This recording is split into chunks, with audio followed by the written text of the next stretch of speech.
San Francisco, there have been subtle signs of change. Staci Slaughter, a Giants vice president, kicked off a presentation to the media last Friday and talked about the moves the organization has made.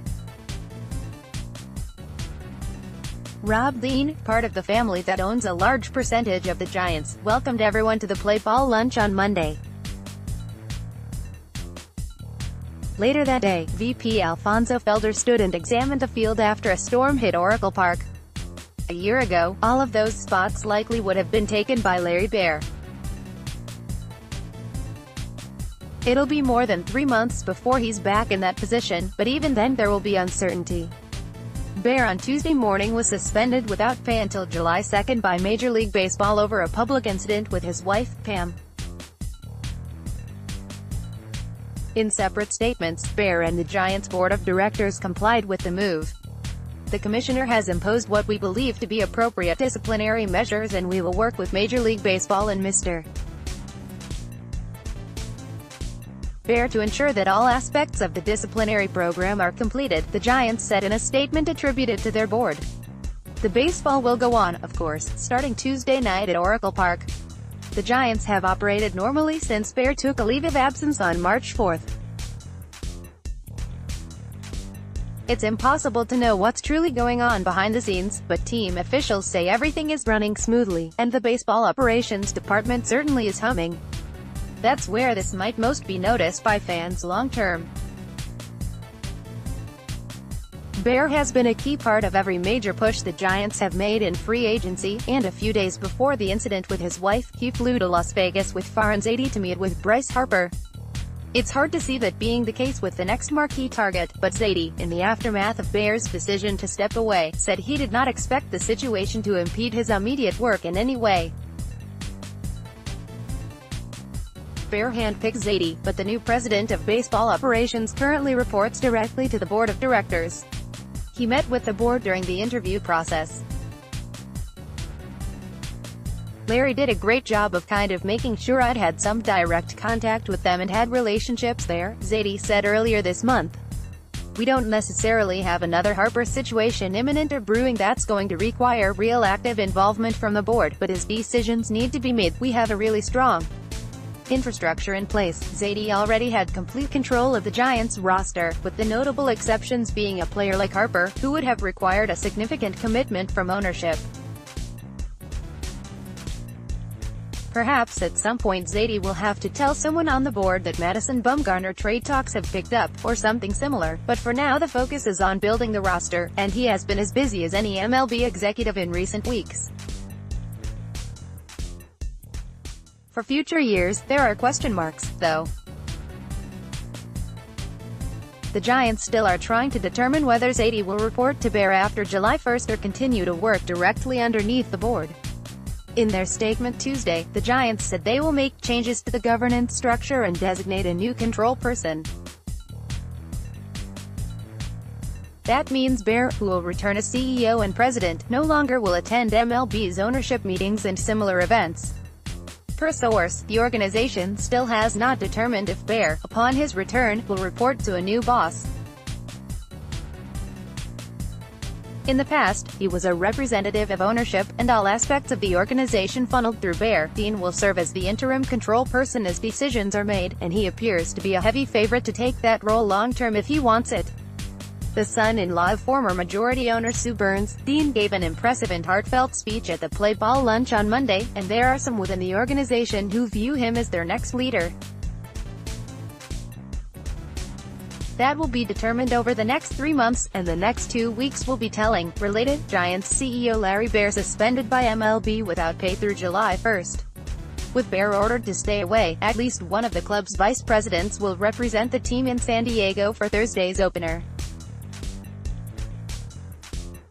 Baer was a regular at Giants-Dodgers games, sitting a few rows back of the plate near the visiting dugout. Will someone from the ownership group or board be at Dodger Stadium on Monday? Then there's the April 5 home opener. That usually has been a time for Baer to give a speech and help kick off the season, but it's unclear at the moment how the Giants will handle that ceremony and all future occasions where Baer always was an on-field presence. For over a decade, Baer and Bruce Bochy have been the voices of management, but this is an organization with a new direction in baseball operations and a new manager on the way. Over the next 3 months, we'll find out if the shakeup extends to ownership, too. San Francisco, after an off-season so quiet that MLB players started openly saying words like collusion and strike, team owners have opened their checkbooks in a different type of way. Free agency was controversial, but there has been an unprecedented wave of contract extensions for star players, with more than $1 billion handed out over the past week alone. There were new deals for superstar position players, Mike Trout, Paul Goldschmidt and Alex Bregman, but Aces have cleaned up, too, over a span of 6 days. 5 top-of-the-rotation arms, Chris Sale, Jacob deGrom, Justin Verlander, Blake Snell and Kyle Hendricks, guaranteed themselves a combined $461.5 million. But at Oracle Park, the Giants' biggest moves this past week have been waiver claims and minor trades. The free agent class of 2019 has lost a lot of star power, but Madison Bumgarner remains, and as the Giants' left-handed prepares to start on opening day for the 5th time, there's no indication that a deal will get done before he's scheduled to hit the market this fall. Bumgarner knows what he wants, though. Asked Tuesday if he'd still like to stay with the Giants long-term, the 29-year-old nodded, "For sure," Bumgarner told NBC Sports Bay Area. "I've spent my entire career here and went through some really good times and some bad ones, too. That's just part of playing the game. I feel like if you play it long enough, that's going to happen, so it's kind of good and bad at the same time, but we'll see." It was not lost on Bumgarner that so many of his fellow starters cashed in over the past week, but he declined to comment about any talks that might have taken place on his end. "I have too much respect for this organization to talk about contractual stuff publicly," he said. Farhan Zaidi, in his first season as the Giants' president of baseball operations, gave only a bit more info while echoing Bumgarner, a 3-time World Series champion and 4-time All-Star in his 9+ San Francisco seasons. "The lines of communication are always going to be open with his representation," Zaidi said. "But I wouldn't want to comment publicly beyond that." Zaidi has said publicly that he must be open to anything, given the Giants' situation, and the team did listen to trade offers on Bumgarner during the off-season. The expectation is that those talks will heat back up before the July 31st trade deadline, a major reason why a contract extension was unlikely all along. One source familiar with discussions said any sort of new contract before free agency starts again would be a shock because Zaidi has to keep his options open. Bumgarner apparently is keeping his options open, too. Some stars have in the past presented opening day as a deadline for teams to negotiate contracts, but per source, Bumgarner did not do that with the Giants this spring. This ultimately will play out between the lines. If the Giants are surprise contenders, a Bumgarner trade in July would not make sense. And the lefty returns to form, entering the free market might be his most desirable outcome no matter where he wants to play. Sale and Verlander, who are scheduled to be free agents, are off the board, and contenders potentially looking for an ace have lost some options during extension season.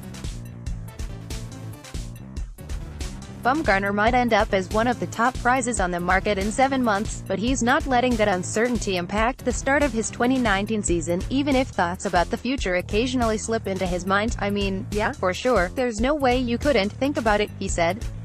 "But like I always say, I'm just here to win no matter what the situation is and do what I can to help us win, wherever that's at." San Francisco, it appears Farhan Zaidi found a way to get a few young lottery tickets on the Giants roster while also keeping his manager happy. Bruce Bochy said Tuesday night that Pablo Sandoval is on the team, along with Rule 5 picks Connor Joe and Travis Bergen and recently added outfielder Michael Reed. There was some confusion with Sandoval, who was on the bubble in recent days after the Giants added Joe, a versatile right-handed bat.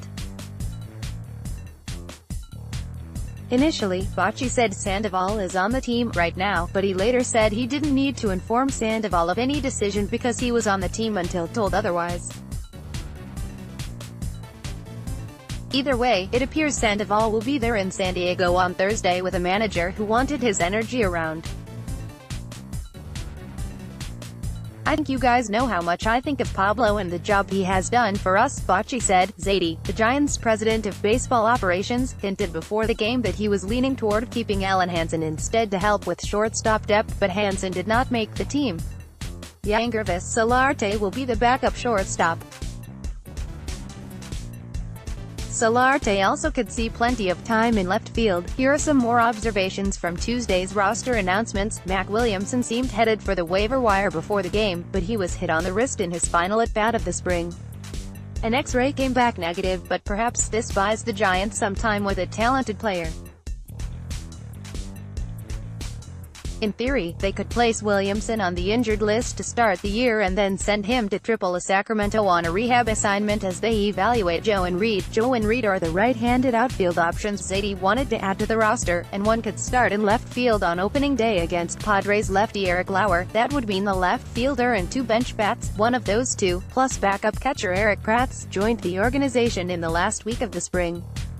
The bullpen includes a Rule 5 pick Travis Bergen, and two right-handers picked up in February, Trevor Gott and Nick Vincent. That tells you what Zadie thought of the depth pieces he inherited in November. Joe is more of a utility man, so the Giants have just 3 true outfielders on their roster. That tells you what Zadie thought of the outfield pieces he inherited in November. Tom Murphy, claimed over the weekend, did not make the team. The Giants picked up Murphy with the hopes that they could sneak him through waivers, something the Rockies could not do, and get additional catching depth in the minors. That would be a hell of a sneaky move if they pull it off. The Giants will go with 13 pitchers, with the 3 above joining Will Smith, Tony Watson, Sam Dyson, Mark Melancon and Reyes Moranta. Bochy would not name a closer this spring, and he declined to do so Tuesday, and no matter how the Giants frame it, that's weird. There's no indication that a trade is coming, so you would think Smith would be the choice. We'll have to wait until Thursday for more answers here, but yeah, it's weird. The rotation order: Madison Bumgarner, Derek Holland, Derek Rodriguez, Jeff Samardzija, Drew Pomeranz. Finally, a reminder that the opening day roster is one of the most overrated things in the sport.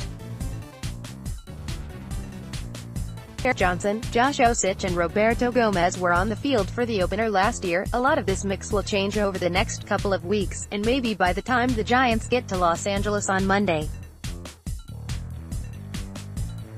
Don't stress about the moves too much.